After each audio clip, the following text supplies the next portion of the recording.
Before looking at the scientific miracle which will be discussed in this proof, we want to give some information about the Arabic language. With the help of this information, the scientific miracle to analyze will be understood better. The words in the Arabic language are divided into two categories in terms of gender. The words that are used for female beings are called mu'unes, feminine. The words that are used for male beings are called muzakkar, masculine. In Arabic language, things are either mu'unes, feminine, or muzakkar, masculine, whether they are animals, plants, objects, or verbs. So, in Arabic, verbs are also divided into two as female or male.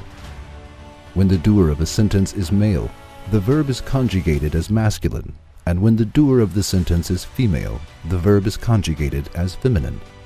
That is, there is coherence between the verb and doer in terms of gender. After this information, now let us pay attention to the verses 68 and 69 of the chapter of An-Nahl. And thy Lord taught the bee to build its cells in hills, on trees, and in men's habitations. Then to eat of all the produce of the earth, and find with skill the spacious paths of its Lord. There issues from within their bodies a drink of varying colors, wherein is healing for men. Verily, in this is a sign for those who give thought.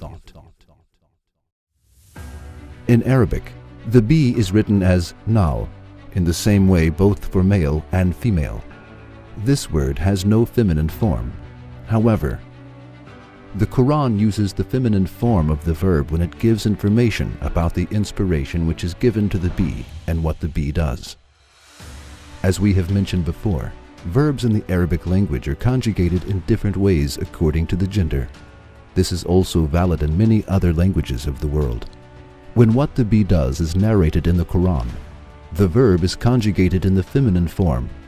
It is as follows. 1. In the verse, in order to express the meaning make habitation, the word itahazi, which is used for the feminine, is preferred instead of itahaz, which is used for the masculine. 2. In order to express the meaning eat of all fruits, the word of kuli, which is used for the feminine, is preferred instead of kul, which is used for the masculine. 3. In order to express the meaning follow the ways of your Lord, the word of yusluki, which is used for the feminine, is preferred instead of yuslik, which is used for the masculine. 4. The pronoun there in the sentence, there comes forth from their bellies, is expressed with the word ha, which refers to the feminine, instead of the word hu, which refers to the masculine. So, the deeds which are mentioned by the Quran as making habitation, that is, building the honeycomb, eating of all fruits in order to collect the nectar, following the ways of Allah, which is inspired and giving the honey from bellies, are performed by the female bee. That is, the doer of all deeds here is the female bee. So what do scientists say about this news given 1400 years ago? Are all of these listed works performed by the female bee really? Now, listen to the words of scientists on this subject and hear what they say. They say that all deeds that the Quran mentions are performed by worker bees, which are female bees. There is no connection with the deeds which are mentioned by the Quran and the male bees. The sole duty of male bees that have huge eyes and have a larger form than the female worker bees is to ensure reproduction with the young queen. Male bees that accomplish this task at the end of summer are thrown out of the honeycomb and die soon, as they are accustomed to living with the nursing of female bees. As you see, the news of the Quran and the fact science has found in this century is one and the same.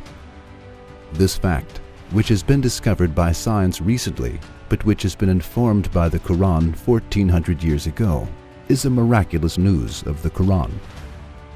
However, it was impossible for the people to know the division of labor in the honeycomb at the time of the revelation of the Quran. The people of that time did neither know what the worker bees were female, nor that the works of building the comb and producing honey were performed by female worker bees. However, the Quran informed this, and the news turned out to be true as it was informed. Is there other way than accepting the Quran is the book of Allah in the face of this great miracle of the Quran, which amazes people? The Quran is the book of the being, who inspires the bee and prepares the honey in its belly. He let the honey be prepared by the female bee, inspired it, and informed this in his book centuries ago. Yes, the Quran is the book of Allah and His eternal speech. We believe in it and accept it.